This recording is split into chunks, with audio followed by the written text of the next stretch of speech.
Avec G20 en maths, il n'y a jamais de problème, mais que des solutions. Merci à vous de réviser le baccalauréat avec G20 en maths. On va vous corriger à travers cette vidéo un exercice de géométrie dans l'espace. Donc c'est un QCM avec 5 questions.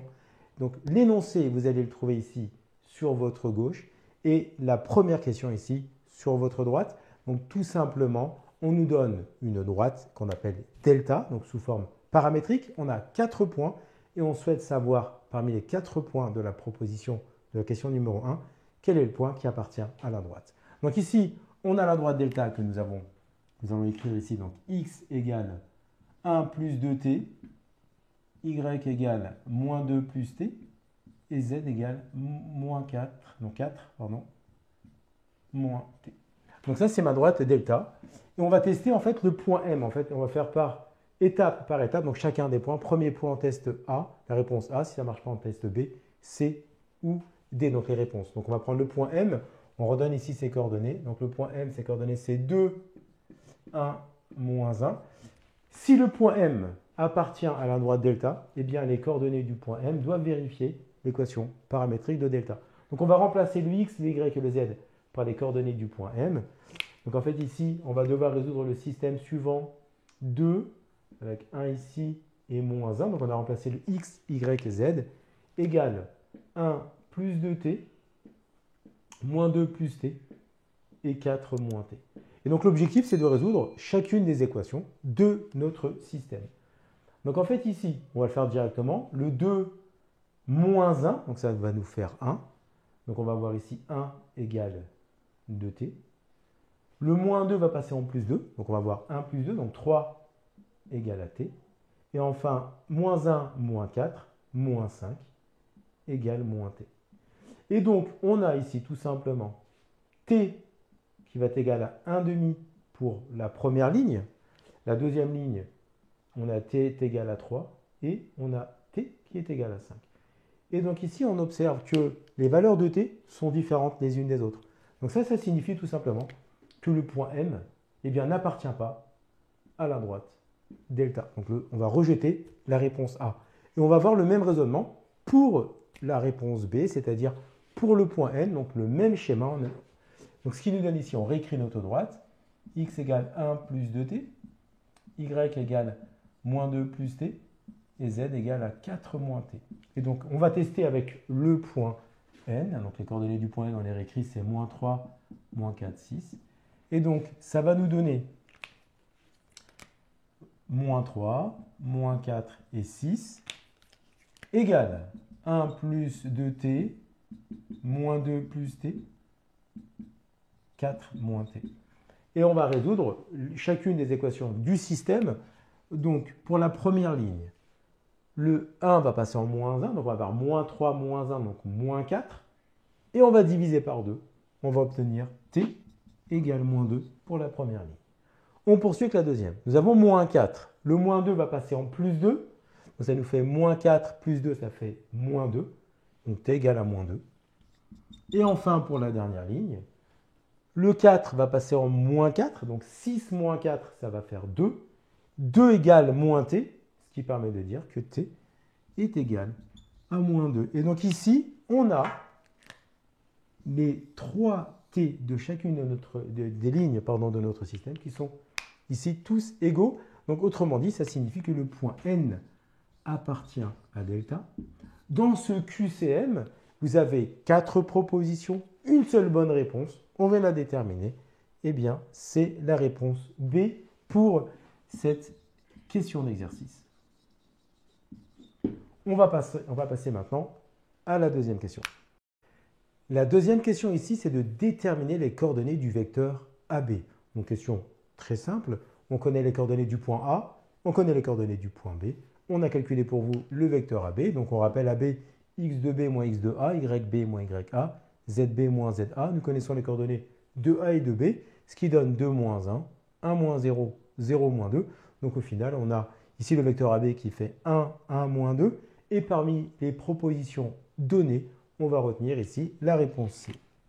Donc ici, la bonne réponse, c'est la réponse C. On va passer maintenant à la troisième question. Pour cette troisième question, on souhaite déterminer l'équation paramétrique de la droite AB et on nous a donné 4 propositions qui sont ici écrites. Donc déjà, on rappelle que d'après la question numéro 2, on a déterminé un vecteur directeur de la droite AB, qui est en l'occurrence le vecteur AB que nous avons déterminé, qui est dans les coordonnées, c'est 1, 1, moins 2.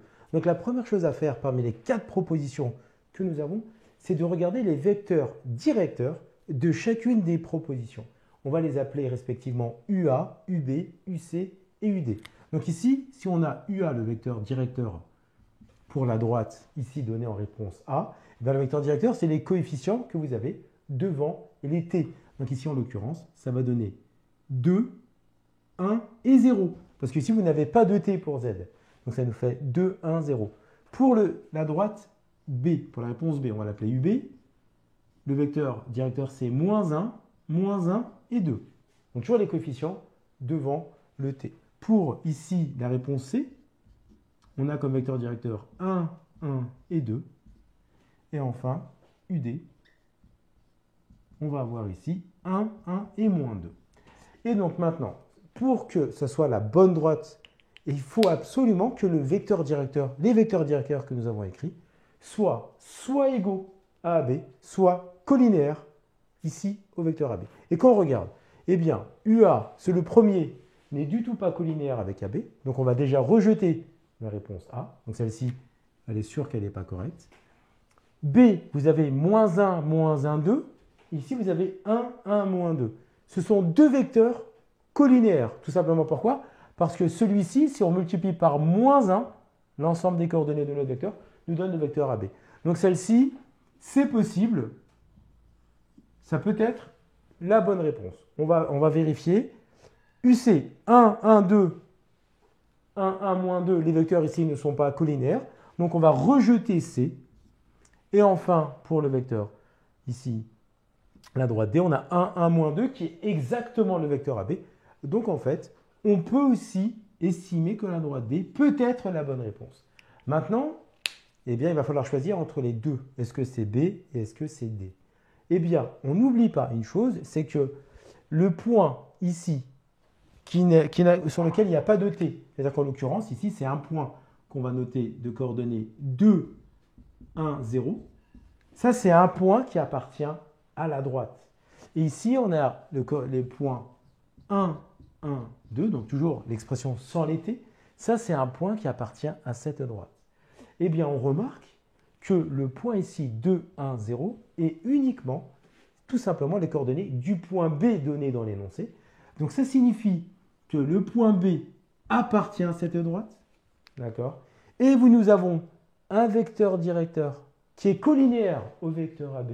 Eh bien, c'est uniquement cette bonne réponse que nous allons retenir. C'est la réponse B. Parce que pour avoir une équation paramétrique d'une droite, on doit avoir un vecteur directeur collinéaire au vecteur AB, parce que c'est la droite AB. Donc celui-ci répond aux critères. Mais en plus de ça, il y a un point qui est sur la droite, qui est le point B. C'est bien la droite AB. Donc automatiquement, c'est celle-ci parce que nous n'avons qu'une seule bonne réponse. Donc on n'a même pas besoin de tester celle-ci parce qu'on a un point et le vecteur directeur collinéaire au vecteur AB. Donc la réponse B pour la question numéro 3. On passe à la question numéro 4. Pour cette quatrième question, on souhaite déterminer l'équation cartésienne d'un plan qui soit orthogonal à la droite delta et qui passe par le point C. Donc on rappelle qu'un plan et une droite sont orthogonaux si et seulement si, lorsqu'on prend un vecteur normal du plan P et un vecteur directeur de la droite D, eh bien, ils sont collinéaires. Donc si on veut schématiser, imaginons que ma main, ce soit un plan. Là, mon crayon rouge, c'est le vecteur normal du plan. Et nous voulons que la droite, ici en bleu, soit perpendiculaire en fait au plan, donc perpendiculaire à ma main. Sur ma droite, nous avons un vecteur de direction ma droite.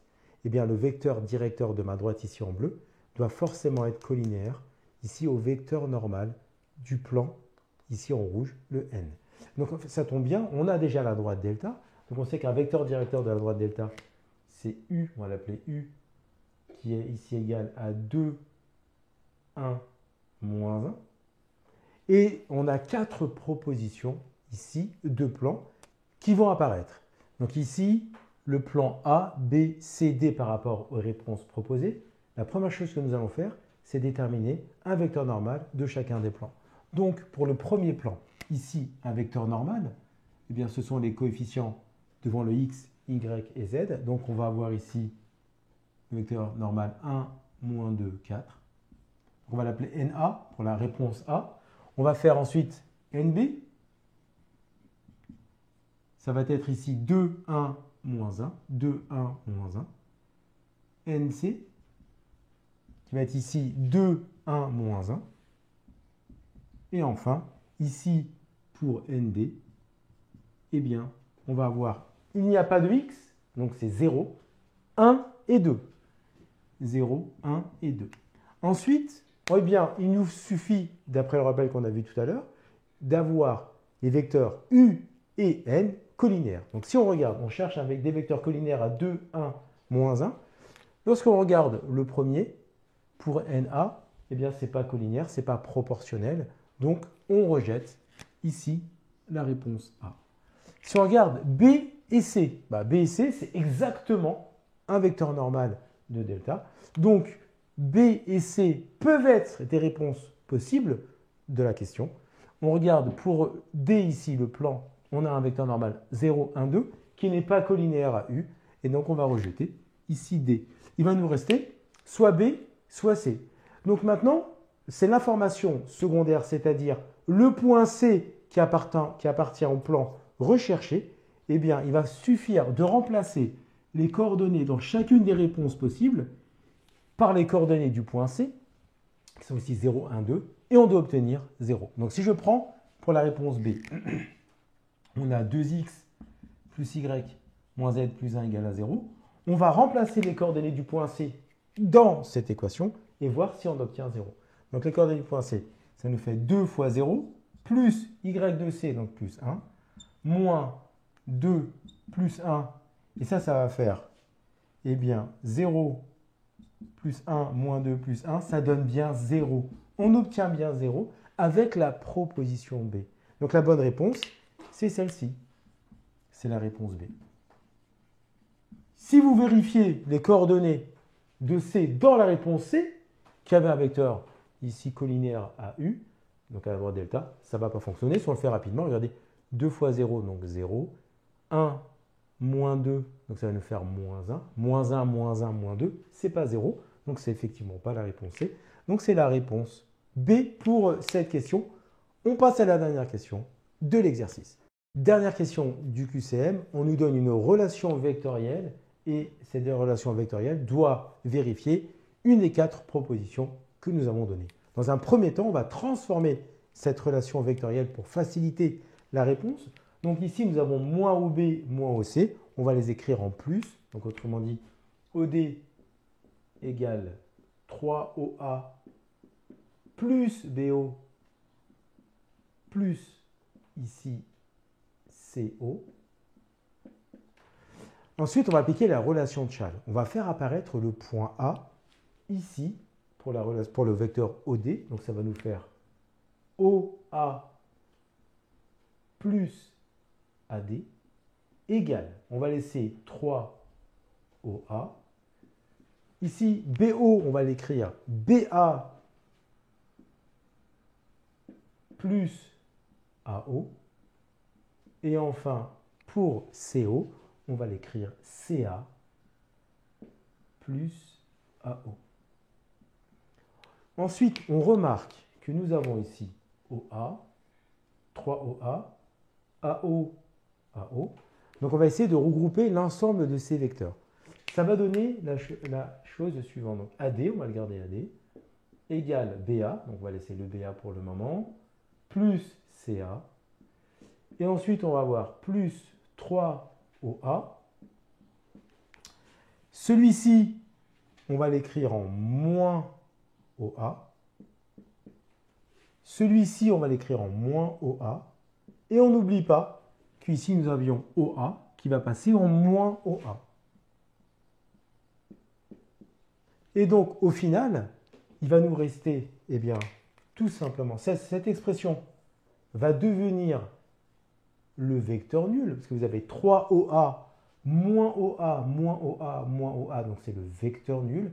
Donc il va nous rester tout simplement l'expression, eh bien ici AD égale BA plus CA. D'accord? Et donc, on va également pouvoir l'écrire AD égale moins AB moins AC. Donc en fait, ici, je décide de faire partir les trois vecteurs avec la même origine. Et ça, ici, nous sommes dans une situation de vecteur coplanaire. On fait rappeler la définition tout de suite, d'accord, pour vous. Donc ici, rappel de la définition des vecteurs coplanaires. Eh bien, si on arrive à exprimer un vecteur à l'aide d'une combinaison linéaire de deux autres vecteurs, eh bien ici, on aura des vecteurs coplanaires. Les coefficients A et B par rapport à ma définition, A ici c'est moins 1 et B c'est moins 1. Donc ici la réponse, c'est la réponse A parmi les quatre propositions. Donc ici nous avons des vecteurs qui sont vecteurs coplanaires. Cela signifie eh bien, que les points A, D, B et C sont tous sur le même plan. Donc voilà, c'était un exercice type bac sous forme de QCM qui vous permet de réviser la géométrie dans l'espace. Donc j'espère que cela vous a aidé. N'hésitez pas à partager et on va vous en faire beaucoup d'autres pour vous accompagner au maximum dans le meilleur des dispositions pour le baccalauréat. Je vous dis à très bientôt, bye bye.